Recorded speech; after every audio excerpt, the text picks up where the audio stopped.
sickness in my stomach arrived as I pulled up to my destination and ripped up the handbrake. I thought back to putting my socks on that day and deduced that being here would overtake the worst part of my day as the king of day ruiners. The climax was upsetting me, and I was only making it worse by avoiding the current setting. I turned down the car radio, which was followed by silence, bringing me further to the reality of my situation. My knuckles turned white as I gripped the steering wheel and my jaw began to tingle with dread.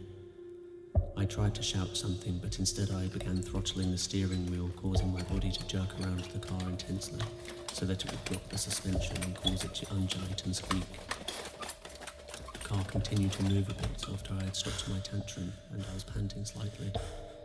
I felt my heartbeat pulse through my skin, sweating profusely and with strands of hair in my mouth that I promptly spat out. I rested my arms and forehead on the steering wheel to catch my breath. I reinstated my relationship with it, taking a momentary breath followed by more silence. Just as I let out a brief sigh, there was a tap at my car door window that caused me to shit my pants. Jesus Christ, I said. I was out of breath again. A small raisin of a woman stood bent over looking into my window at me. Sorry, she said. I thought you were having a seizure. She squinted while saying this, and I found her presence disrespectful. She had a button missing from her crudely knitted cardigan, which reminded me of my childhood and caused me further distress. I'll be in a second, I said, facing back at the front windscreen. She agreed and reminded me that dinner would be only an hour away, and turned back to go inside her pebble-dashed house, carrying a water can with her, unconcerned with my health.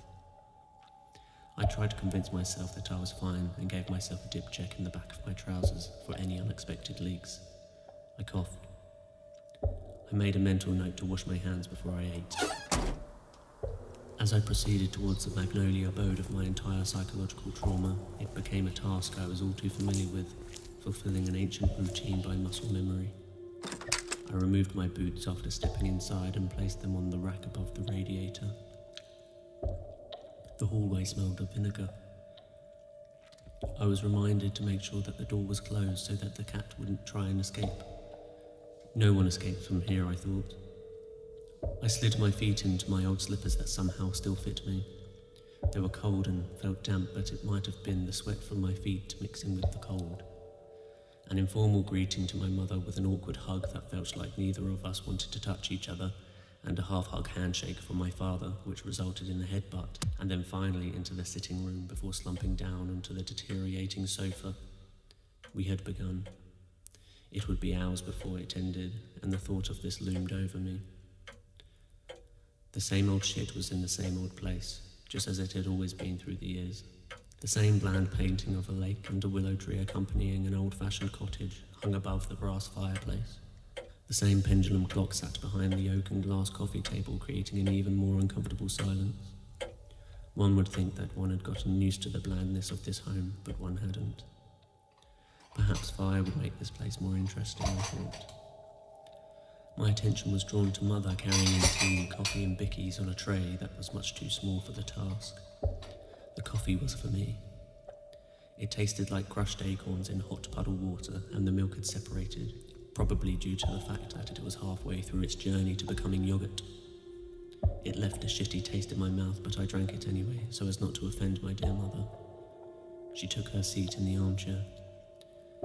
She asked me how I was doing, and I mumbled an uncomforting answer, which she agreed was a good thing. She wanted to know how the coffee was, and I told her it tasted like shit, to which she gauchily acknowledged as an acceptable answer and left us in an uncomfortable silence. Father could be heard audibly in his domain, coughing over the roast potato. He wouldn't be in here for a while. Mother pressed me about work and when I'd be getting a job, to which I replied avoidantly that Paul would be calling me soon to give me something to do. He wasn't.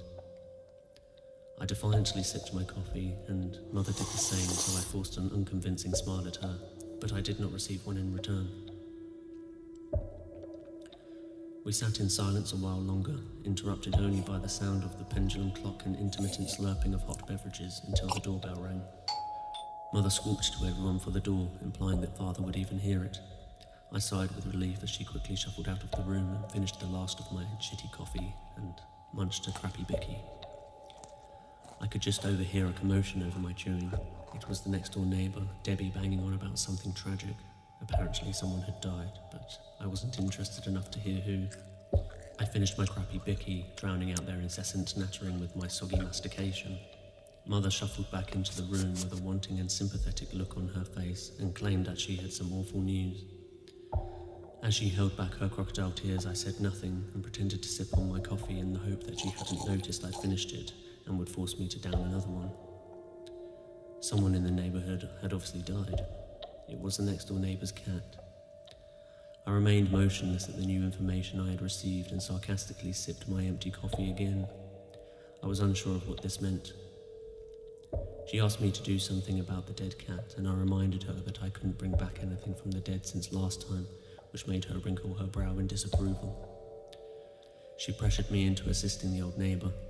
I argued with her for some time about how being an undertaker for cats wasn't in my interests, and that it was her neighbour and her responsibility, but this didn't change things. I found it uncomfortable being 33 years old and still being addressed as young man. She continued to lecture me about how frail and lovely Mrs. Fuggle was, and how her only friend is now gone, and that she needed to be buried. She corrected herself and clarified she wanted me to bury the cat and not Mrs. Fuggle, which I found unnecessary. I tried to reason with my persuader and tried to pass the responsibility on to father, but he said he was busy cooking, which was convenient for him. I accepted the futility of arguing against the mothership, which I had learned many years ago, and proceeded to the back door without another word to her. I sneered at father as I passed the kitchen, but he didn't look as he was wrist deep in a buttered chicken. I realised this was a good opportunity to remove myself from my relatives and made my way to Mrs. Fuggle's bungalow.